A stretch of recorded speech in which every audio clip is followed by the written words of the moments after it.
Breaking news చూస్తున్న మాజీ CM Jagan కు మంత్రి నిమ్మల రామానాయుడు కౌంటర్ ఇచ్చారు.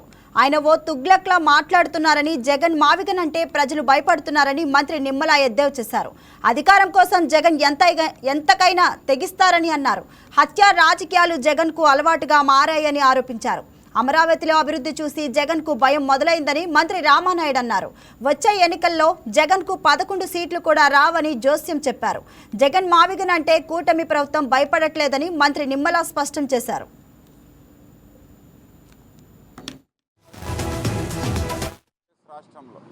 ఎందుకంటే ఆ రోజు ప్రతిపక్షాల్లో ఉన్నప్పుడు నేను రాజధానిని ఆహ్వానిస్తున్నాను, అమరావతిని ఆహ్వానిస్తున్నాను, రాజధాని 30,000 ఎకరాల పైబడి ఉండాలని చెప్పింది జగన్మోహన్ రెడ్డి ఆ రోజు అసెంబ్లీలో.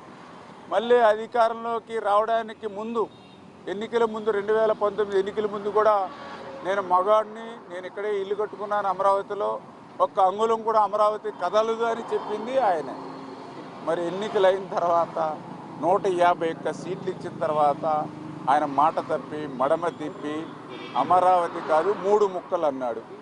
ఓకే, పోనీ మీరు 3 ముక్కలు అన్నారు. మీరు 3 ముక్కల్లో ఎక్కడైనా ఒక ఇటుక ముక్క పెట్టారా? 5 సంవత్సరాలు ఒక ఇటుక ముక్క పెట్టకుండా రాజధాని లేకుండా రాష్ట్రాన్ని చేసి మళ్ళీ ఈరోజు 11 సీట్లకి పరిమితమై ప్రతిపక్ష హోదా కూడా రాకుండా పోతే ఇప్పుడు మళ్ళీ మావిగాని అని చెప్తూ ఉంటే ప్రజలు నవ్వుకుంటూ ఉన్నారు.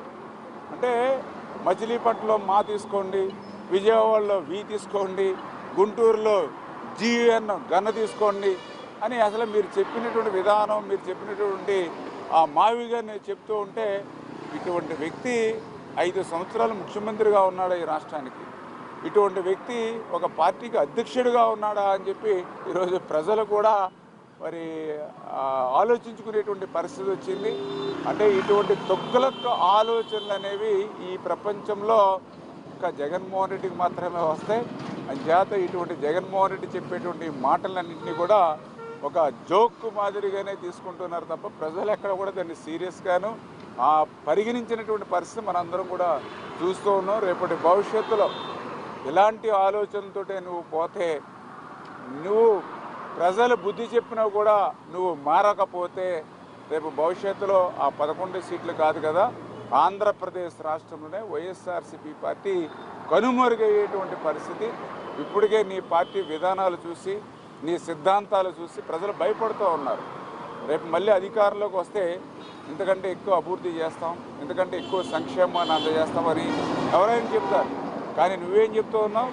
రేపు అధికారంలోకి వస్తే రప్ప అంటూ ఉన్నావు. రేపు అధికారంలోకి వస్తే గంగమ్మ జాతరలో పొట్టేళ్లను నరికినట్టుగా నరుకుతానంటూ ఉన్నావు. మరి ఇప్పుడే నువ్వు గొడ్డళ్లతో మరి మోటార్ సైకిల్ మీద వీరాంగం చేస్తూ ఉన్నారు నీ నాయకులు, నీ కార్యకర్తలు. ఆ గొడ్డళ్ళని నడి వీధుల్లో తిప్పుతూ ప్రజల్ని భయభ్రాంతులు చేస్తూ ఉన్నారు. నడి రోడ్డు మీద ఆ గొడ్డళ్లతో మేకపోతుని నరికి ఆ మేక రక్తం చిమ్ముతూ ఉంటే దాన్ని జగన్మోహన్ రెడ్డి ఫోటోలకి రక్తాభిషేకం చేసి మీరు పొందేటువంటి రాక్షస ఆనందం చూసి అరే రేపు కూడా మన పరిస్థితి, వీళ్ళు మళ్ళీ తప్పు జారి అధికారంలోకి వస్తే ఆ మేకపోతుల తలలు నరికినట్టే మన తలలు నరికితే బిడ్డలు లేనిటువంటి తల్లులు ఉంటారు, భర్తను కోల్పోయినటువంటి భార్యలు ఉంటారు. అటువంటి రాష్ట్రం మనకి అవసరం లేదు అని అంటే అటువంటి సిద్ధాంతాలు